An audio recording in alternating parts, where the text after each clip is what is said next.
She ignored me at Ben and Tasha's cookout like I was a coat on a chair. She planted herself next to Mike, her old friend from the gym, and didn't move for 3 hours. I watched them trade stories, laugh at nothing, and tilt their heads close to hear each other over the music. When I drifted over, she did the quick pivot that people do when they don't want a conversation interrupted. "Hey," I tried, steady. "You good?" "We're catching up," she tossed back without looking. "You can mingle. You know everyone." On the ride home, she scrolled through her phone, thumb working like she had a deadline. I kept my eyes on the road. "So, that was a lot of catching up." "Don't start," she murmured. "Not starting. Asking." "We hadn't talked in months," she said. "Please don't be weird. He's just Mike." "Then why'd I feel like a third wheel at my friend's place?" She slid the phone into her purse. "Because you're reading into it. Or because I wasn't in the conversation." "You're jealous," she decided. "It's not a good look." "Respect is a good look," I answered. "I didn't see much of it from you tonight." She turned to the window.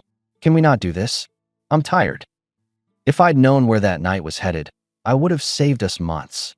But I still believed in patience and giving people chances. "That's on me." We hit our block. She was already texting again as we parked. I didn't ask who. Breakfast the next morning, I scrambled eggs and set the mugs out. She floated through the kitchen with the energy of someone who had a better appointment in an hour. "You want coffee?" I asked. "I'm meeting Mike at the park," she said, flipping through her mail. "He's training for a 10K. I told him I'd time his sprints." "You scheduled this yesterday?" I kept my tone flat. It came up. She tucked a strand of hair back. "Why are you staring?" "Because we had plans to take your mom to the flea market." "She can go with us after," she said. "This is 20 minutes. It's never 20 minutes. Don't be dramatic." I plated her eggs. "Then I'll take your mom myself. You do your sprints." She blinked, surprised that I didn't press. "Fine." At the market, her mom picked through old picture frames. "Everything all right with you too?" she asked, not looking at me. "We're fine," I answered, doing some calendar adjustments. "I thought you were going with her," she said. I adjusted, I said, and bought the frame she kept coming back to. On the drive back, I called our contractor to reschedule the patio consult that afternoon, something we'd planned together. No sense pretending we were a team for a project when the team captain had a different field in mind. By the time we got home, she was on the porch with a sports drink, all smiles. "We're doing a group thing Friday," she said, tossing me a towel. "Trivia at the Silver Tap. Mike's in. You should come." "I'm not signing up for evenings where you act single," I replied, wiping my hands. "If you want couples events, be a couple." She rolled her eyes. "Mike's harmless." "Then this is easy," I said. "Here's my rule. If you go somewhere with me, we sit together. If you go somewhere with him, I won't meet you there. I won't float." "You're making rules now?" "Yep. Clarity is charity." She smirked like I'd told a dad joke. "You'll get over this." I made another adjustment that afternoon, separate calendars on the fridge. Mine listed work hours, gym, shop time in my garage, dinner with my brother Evan on Thursdays. Hers was blank. I left a note at the top. "If it's important to us, it goes here. If it's not here, assume I won't be there." She stopped at the board and stared. "You're serious?" "I'm done guessing," I said, taking my keys. "I'll be at the shop until 7. Don't schedule me with Mike." She grabbed her purse. "Don't be rude. He might swing by later. I told him about your smoker. He loves barbecue." I leaned on the doorway. "Let me be absolutely clear. My house isn't a hangout for your friend. If I'm not home, he's not here. If I am home, you ask first. You're overreacting. I'm drawing a line. You can decide if you respect it." She left with a scoff that said she heard me and filed it under optional. That's what told me this wasn't a blip. She'd already made room for him in her schedule. Now she was testing how much room she could make in mine. That evening, my neighbor Erica caught me loading wood into the smoker. She leaned on the fence. "Saw your wife buzzing around with that guy at Ben's. What's the deal?" "Old friend," I said. "Uh-huh. You look like a guest at your own party." "Working on that," I told her. "Good. You don't do background." I didn't intend to. But the difference between intention and action is always a boundary with teeth. Mine was late, but it was coming. Work on Monday, warehouse office, buzzing forklifts outside, stale coffee inside. Luis, my foreman, thumbed through the shipping logs while I checked a quote on my laptop. "You look like you slept at the plant," he said. "Weekend ran long," I answered, rebalancing the personal division. "That the wife thing?" I gave him a look. He grinned. "Not prying. Just saying, the guys liked her before. Now they're asking why she's always with that runner dude from the gym." "That runner dude is named Mike," I said, keeping it dry. "Then Mike should get a stopwatch and a map and stop standing next to your wife," Luis replied. "But what do I know? I'm just a forklift poet." I laughed once. Then I did what I came to do. I adjusted my schedule at work to pick up late shifts on Wednesdays and Fridays. If she wanted to turn those nights into social time with her friend, I wasn't going to sit home and wait for updates. I posted the new hours on the fridge calendar that evening. Weds/Friday, 11 a.m. to 9 p.m. Message sent. My time had value. I wasn't going to keep it on the shelf for free. She skimmed the calendar, lips tight. "So now you're never home." "I'll be home when there's a reason to be home," I told her. Create one. That's when she tried her first soft turn. The next day, she showed up at the plant with takeout. Luis's eyebrows climbed so high they almost left his forehead. "I brought your favorite," she announced, popping the lid of the container like a magic trick. "I wanted to make up for Friday. I was off." Luis slid out slow. "I'll give you to the office." She set the food down. "I don't want us to keep missing each other. I'll tell Mike to cool it." "What does cool it mean?" I asked. "I'll see him less," she said. "You matter more." "That's not a sentence. That's a slogan," I replied. "If you're serious, this is simple. If we have plans, you don't bring him into them. If you go out with him, I'm not sitting in the corner smiling." "You're making me feel controlled." "I'm making you choose the kind of relationship you want," I said. "Pick one." She touched my arm. "I pick you." I watched her for a beat. "Good. Then we won't have the same problem Friday." She nodded. "Friday we'll do a movie. Just us." She left, and Luis reappeared like he'd been under the desk. "So that looked promising," he said. "We'll see," I answered. "I like actions." Friday night at 6, she texted, "Running late. Mike and I grabbed a smoothie after the gym. Be home soon." I replied, "Enjoy the smoothie. Movie's off." "What?" "Don't be petty." "Not being anything. I'm following the rule. We had a plan. You broke it. Mike's just." "Stop writing his name like it's a hall pass," I typed. "We'll try a plan when you treat it like one." She came home at 8 with that breezy apology tone. "It just ran long. You know how conversations get." "Yeah," I said, putting my boots on. "They get long when neither person wants them to end." She stepped in front of me. "Where are you going?" "Trivia night," I answered. "With who?" "Luis and the guys. They want to see if I can spell." She hesitated. "We'll come with." I held her eyes. "We?" "Me and Mike. He loves trivia." "I'm not bringing him to my table," I said, steady. "If you show up, sit with me. If you sit with him, I'm gone." "You're trying to make some point." "I'm reminding you who your husband is." She showed up 20 minutes later. Mike was behind her, hands in his pockets, wearing that relaxed grin that men wear when they think they've won the room before they enter it. Luis whistled under his breath. "That him?" "That's him," I said. She walked over with Mike trailing. "We're here," she chirped. Luis tipped an imaginary hat. "Welcome." I pointed at the empty chair beside me. "Seats here." She glanced at Mike, then at me. "We promised him we'd sit with his team," she said. "It's just 2 tables over. We can bounce." "You came with me," I said. "You sit here or you sit there. I'm not bouncing." Her smile thinned. "Don't make this weird." I stood calm. "Already weird," I told her. "Enjoy your night." I took my coat, nodded to Luis, and left. He caught up on the sidewalk. "You sure?" "I'm done sharing my time," I replied. I gave the rule. She tested it. "You want me to stick around?" "I'm good," I said. "Go back in. Win something." I drove to my brother Evan's place. He opened the door in socks and a t-shirt, holding a slice of pizza. "You look like you need terrible television," he said. "I need a room where my name isn't a punchline," I answered, and took the beer he offered without sitting yet. My phone buzzed. Her text, "You walked out? That's childish." I typed back, "I'm not a prop. New policy. I don't attend events where I'm treated like one." Then I put my phone face down and watched bad cop shows with Evan until midnight. At 1 a.m., she sent a happier text. "Home. We should talk in the morning." I get your point. That was the first illusion of change. She didn't get my point. She got that I finally had won. Her birthday came 2 weeks later.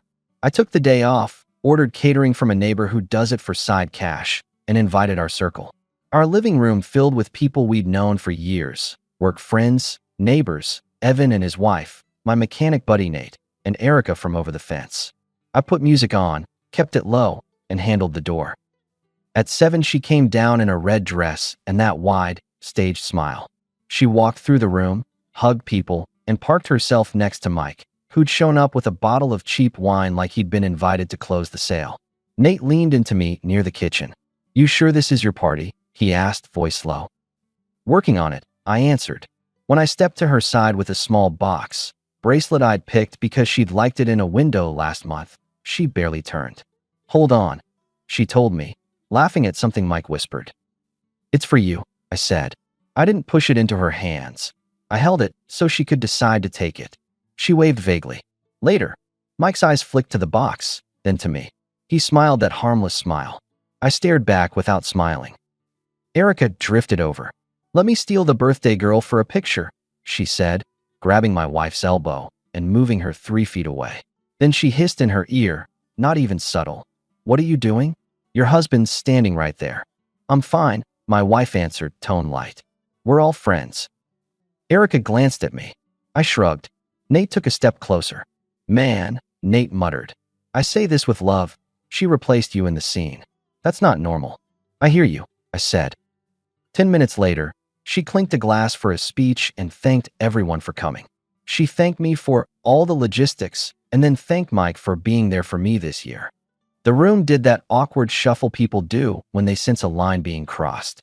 I saw Evan put his drink down like it had suddenly gotten heavy. I didn't make a scene. I put the bracelet box back in my pocket and stepped into the hallway. I texted her, "Stop mentioning him like he's family." "He's not." She didn't respond. She laughed at one of his lines loud enough to carry into the hall. Nate found me by the laundry room. "You're too calm," he said. "It's a choice," I answered. "Make a different one," he said. "You deserve better than being a background character at your own house." 2 other things happened at that party. First, my friend Tasha cornered me on the patio. "He keeps acting like a host," she said, eyes flat. "He opened my wine for me. In your kitchen. He's comfortable," I said. "You shouldn't let him be," she replied. Second, my wife made a joke about somebody's grill skills and then looked at me when she said burnt. Half the room glanced at me to see if I'd take it. I didn't flinch. I leaned against the island and checked the time on the microwave like I was timing a roast. At 10, people began drifting out. She stayed in the pocket next to Mike, head bowed close to his. When the last guest left, I stacked paper plates and wiped the counter. She walked in like it was the first time she'd been in the kitchen all night. "Don't be mad," she began. "It was a party. People mingle." "You didn't mingle," I said. "You camped. You're overanalyzing. It's my birthday. He's my friend." "Good. He can be your friend outside my house," I said. New rule. Effective now. When I host, I set the list. If he's on it, I'm off it. I don't throw parties where I'm an extra. "You're punishing me." "I'm not punishing," I said, stacking cups. "I'm reallocating. There's a difference." She laughed like I was a child. "You're not going to tell me who I can invite." "You can invite anyone you want," I replied. "And I can decline to stand in my own home looking like a missed connection." "That's ridiculous," she said, but there was a flinch in it. Not fear, calculation. She realized my ground was finally solid. That night, I lay awake and watched the ceiling fan click. The soft turn at my job, the apology texts, the performance at the party. It was a pattern, not a mistake. The goal wasn't connection. It was transition. She was building a bridge from our life to a new one and using my house as lumber. I made a call the next morning to a guy named Carter, a private investigator who shared a basketball court with me years ago. We were not close friends. That was perfect. "What's the ask?" he said. "I want to know how my wife spends her weekdays when I'm at work," I answered. "That's broad," he said. "She's always with one person in particular. Mike. They do lunches. They do parks. I need timestamps and context. Not paranoia. Facts." He paused. "You sure you want facts?" "More than I want stories," I said. "All right," he said. "Give me a week." I didn't tell anyone. Not Evan. Not Nate. Not Erica over the fence. I didn't tell my wife. I just lived my week with quiet, boring discipline. I went to work, I lifted at the gym, I ate the meals I packed, and I didn't chase. 2 days in, she tried the second soft turn. She made dinner. Actual dinner, not a poured salad. She put out real plates. She even lit a candle, suburban romance by default. I want us back, she said. I know I've been distracted. What changed? I asked. I don't like how distant we feel, she said. You're always gone. I miss you. I posted my schedule. I reminded her. You've missed me on purpose. I'm trying now, she insisted. Then hear me. I said. No more comparing me to him. No more bringing him into our plans. No more surprises in my house. She reached across the table. Deal. I watched her hand. Then I ate the food she made. It was decent. We watched a movie. She curled up like nothing had happened. If I'd been the man I was 6 months earlier, I might have swallowed that as a change of heart. But I'm not that man. I'm the man who had already hired Carter. Friday afternoon, Carter called. I've got a package, he said. Bring it, I answered. We met in the parking lot by the hardware store. He handed me a plain envelope and a look he doesn't give people unless he's about to say something you won't like. I'm not going to narrate, he said. You're a smart guy. In my truck, I opened it. Printed timestamps. Photos. Lunch at a downtown cafe at noon on Wednesday. Her head against Mike's shoulder on a bench by the river. Their car parked at his townhouse Thursday at 2, out at 5. A picture of them in the grocery store with one basket, not two. His hand on her back. It wasn't scandal. It wasn't shock TV. It was something worse, a domestic rhythm that erased me. I sat a long minute without speaking to anyone. Then I started making calls. I called a family attorney I knew through Evan. We met the next morning. I showed him the file. He skimmed, grim-faced, professional. You want to move forward? He asked. I want a clean exit, I said. No drama. I own the house, titles in my name from before. She can take what's hers. I'm not fighting over forks. We can keep this civilized, he said. I'll draft. Do that, I told him. And move. He nodded. He'd seen men come through mad, crying, drunk. I was none of those. I was done. I left his office on a Tuesday. The sky was that color that makes you think nothing important can happen today. I got in my truck and my phone buzzed. Her text, don't wait up. I'm at a party at Mike's. Sorry, but he didn't want me bringing you today. That line belongs in a museum of disrespect. I stared at it for a full 10 seconds, not to feel anything, but to record the exact words. Then I drove home and packed. I didn't pack my things. I packed hers. I pulled the zipper on 3 suitcases and filled them with the items I knew she actually used. Clothes, shoes, bathroom bag, the small stack of books by her nightstand. I took the framed photos that were of her alone, not us. I left the ones of us on the shelf. That wasn't for her anymore, and it wasn't for me. It was for the past, and the past can sit quietly. I loaded the suitcases into the bed of my truck. I put the smaller stuff in boxes. I didn't fold a note. I didn't leave a lecture. I didn't call to warn or ask. I drove to Mike's townhouse. A guy in a hoodie was on the stoop with a pizza box. He stepped aside. Delivery, he joked. Kind of. I answered, and stacked the suitcases by the door, rung the bell, set the boxes down, and then put her gym bag on top like a bow. A woman from across the street called out, "Need a hand?" She must have been a neighbor. She looked curious, not helpful. I've got it, I said. I took one photo of the luggage by the door, not for social media, not for spite, just for the record. Then I got in my truck and drove home. 3 hours later, my phone lit up like a switchboard. Calls. Texts. What did you do? She wrote. Where are my things? Are you serious? Answer me. I let it run until she finally typed. I'm freaking out. I responded with one message. Don't worry. Mike will never see us together again. She called immediately. I let it ring. She called again. I blocked the number. I changed the front door lock. I texted Evan. If she shows up, call me. Don't open. He replied. You good? I'm better than I've been in months, I wrote back. I slept. Morning.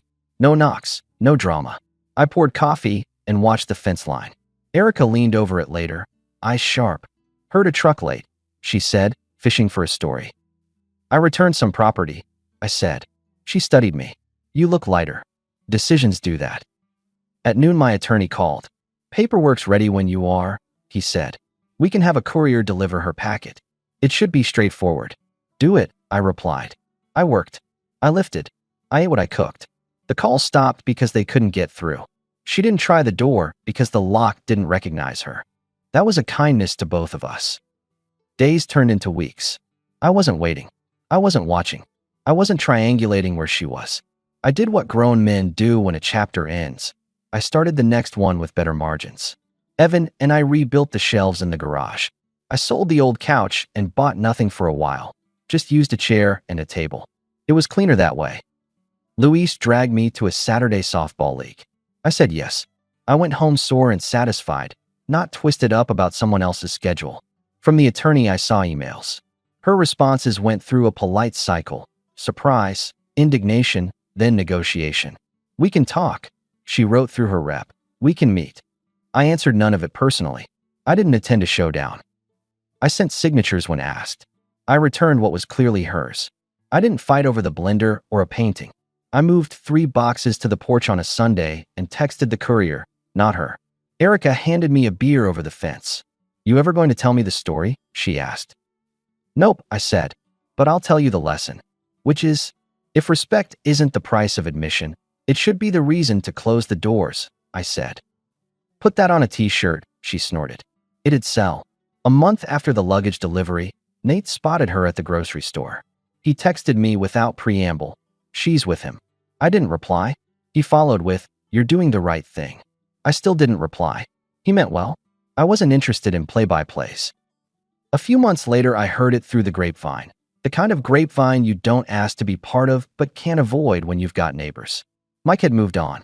She was living with her parents out in the suburbs you go to when you need to be somewhere quiet while you figure out what's next.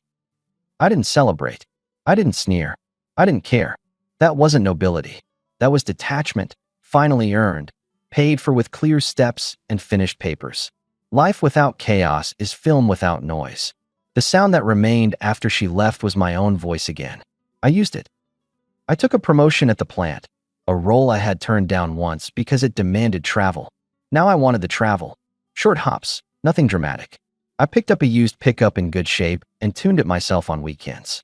Evan and I did a fishing trip we'd promised each other for a decade. I reconnected with an old friend, Dana, who runs a small design studio. We started with coffee and didn't hurry anything. She has her own calendar and her own friends and never makes me stand in a room wondering where I fit. That's the bar. Sometimes people ask if I miss my ex-wife. I miss the idea of the life we pretended to have. The reality of it can stay in the boxes I left on Mike's stoop. The last time I heard her name was in a group message about a charity 5K. Someone said she was volunteering at the water station. Good for her. I wish her enough. Not more. Enough. As for me, I've got a quiet house that opens when I come home and closes when I lock it. I've got a garage that smells like cut wood and machine oil. I've got friends who don't need me as a prop to enjoy an evening. And I've got a line I carry with me that saves me from the version of myself who used to hand out endless chances. I don't chase attention. I require respect. The night I put her bags on Mike's porch, I thought that line and then I acted on it. I didn't need to yell. I didn't need to list every offense. I didn't need to compete with a man who thought my house was a lounge. I just chose something she couldn't spin or talk around. The door closed. People think power is noisy. It isn't. It's a key, a new lock, and a complete sentence.